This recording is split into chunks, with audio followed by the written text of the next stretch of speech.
দেখতে থাকুন Bengal news live, আপনার ঘরের চ্যানেল, আপনার মনের চ্যানেল। শুভেন্দুর সভায় শহীদ পরিবার। জনতার ঢলে নন্দীগ্রামের বিজেপির সভায় বিশৃঙ্খলার কারণে অনেকেই বক্তৃতা দিতে পারলেন না নন্দীগ্রামের সভায়। দীর্ঘদিন ধরে নন্দীগ্রামে চলছিল রাজনৈতিক টালবাহানা। রাজনৈতিক দল পরিবর্তন করে বিজেপিতে যাওয়ার পর শুভেন্দু অধিকারীর কাছে ছিল শক্তির পরীক্ষা।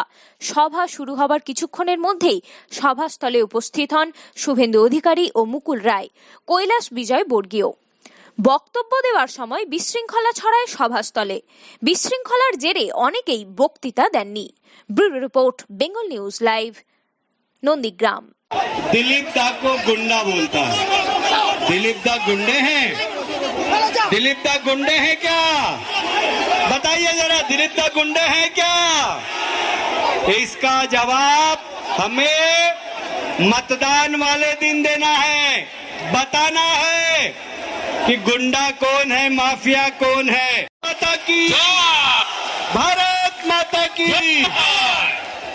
क्या हमें माफियाओं की सरकार चाहिए या जय श्री राम, जय जय श्री राम। उपस्थित এই বিশাল জনসমষ্টি